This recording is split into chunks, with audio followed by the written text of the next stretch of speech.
darkest shadows of our world, there lurks a monstrous evil. As the light fades and night calls, the monsters of lore begin to rise, called to serve their infernal master, the one whose abominable cruelty knows no bounds. In the winding halls and creeping crypts of the Doktor's castle, monsters gather to plot our end. But all is not lost, friends, for a courageous force stands firm as a bulwark against the evil.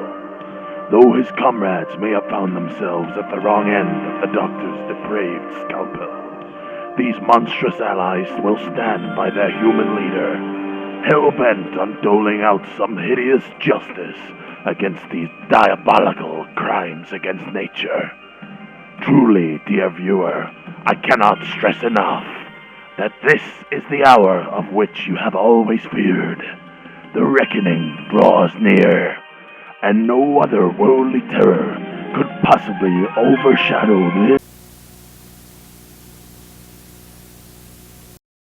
Horror isn't always monsters and mayhem.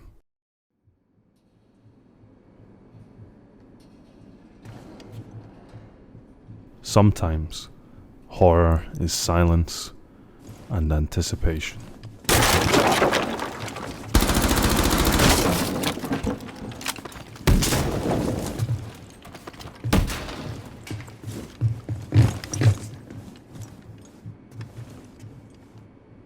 That moment where the hair stands up on your neck, your tension holds unsteadily at the threshold of collapse, like a bucket of water ready to overflow. Op 4 found the biohazard container.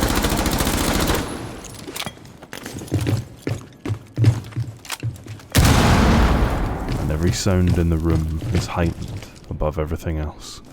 Every footstep, every creaking floorboard, every shuffle adds another drop to that bucket.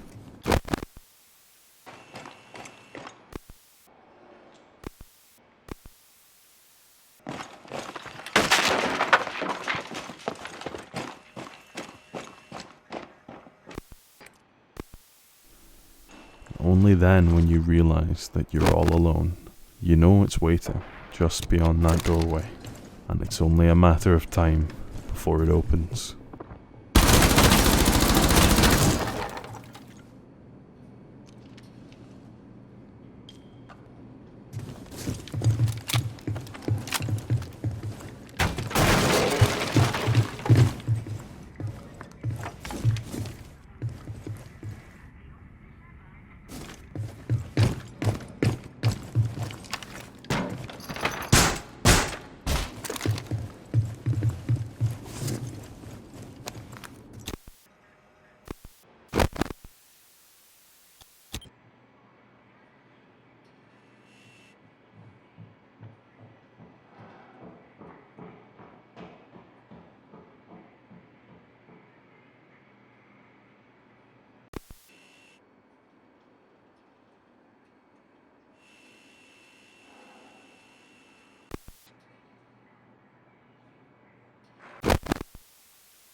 Horror is silence and anticipation. Hello everyone, my name is Blackwatch and welcome to the horror of Rainbow Six Siege. This is the first installment of a new longer form series I'm going to be doing about games that aren't conventionally horror, but which have elements that are either outright horror based, like Halloween events, or things within the gameplay that are at least horror adjacent. This has been a passion project I've had in my mind for a long time, and it feels really good to finally actually realise it. So if you enjoyed this video, please leave a like, subscribe, share. But let's get down to the real business here.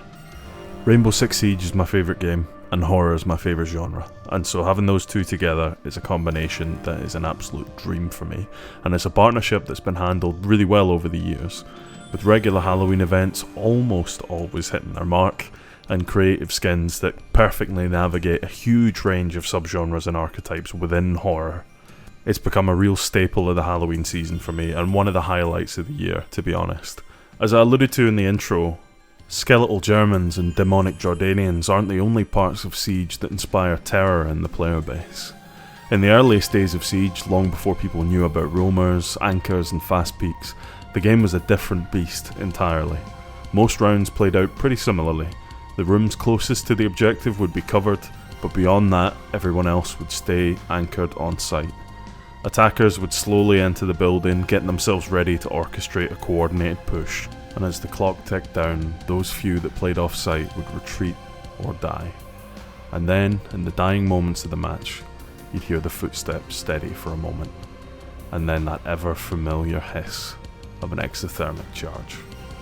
Back when Thermite had breaching charges and could carry out simultaneous breaches, defense was less about weathering in advance, and more about hoping that the breach you chose to hold was actually the one that they entered from. That feeling really resonated with me when I first played Siege. On both sides of the wall, the tension was palpable, and it struck a chord that no other game really could. Sure, the one life tension of a battle royale has its moments, but where the death in a battle royale is more often than not just a short route to another match, death in Siege has tangible consequences that you can see playing out through the eyes of your teammates and in the camera network. Heart rates pick up, palms start to sweat, and it's in those moments that the real peak of Siege's intensity is laid bare. Even those already dead can easily get sucked into the tension, waiting and watching to see if their teammate defeats the odds and survives. Want something a bit more traditional? How about the feeling of a pair of hidden eyes trained on you, ready to strike when you least expect it? When you see the skull on green pop up on the enemy lineup, it's hard not to find yourself at least a little less comfortable as you take those first tentative steps inside the building. With all the chaos of gunfire and explosions, you try so hard to train your ears for the slightest creak, the most subtle tap of someone closing in behind you, but you still find yourself at the end of a blade, crying out to your teammates to get away or save you before it's too late. Caveira's brand of horror is one that's all too familiar to those with a more laissez-faire attitude towards entering buildings. It's a head-turning realization accompanied by minutes of paranoia, never knowing for sure if the next door you're not watching is now framing your coming demise. Like the Shape, Michael Myers, you can take her out, you even see the body lying still, but she'll be back, and she'll know better next time. Unless of course she switches off, but that's not the point. Even defenders can get a taste of that tension whenever Jackal takes to the field, with his own slightly less terrifying brand of stalking. However, combine his work with Lion, Blitz, Ash and Ying, and you'll be sent into another level of horror. One that is much more visceral and less subtle than the previously mentioned. Operation Chimera Vets, I see you. I appreciate you. The red outlines are gone. And hopefully they'll never be back. Horror, like comedy, is a matter of perception. No one thing can satisfy everyone's own personal definition of what is and isn't horror. However, in my eyes, I see horror as a spectrum, and Siege is a reflection of that spectrum.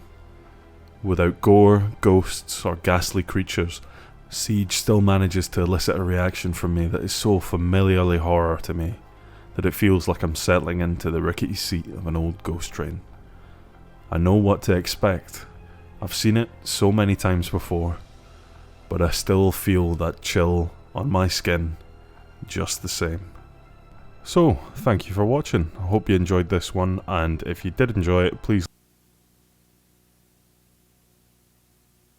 Don't touch that dial now, we're just getting started.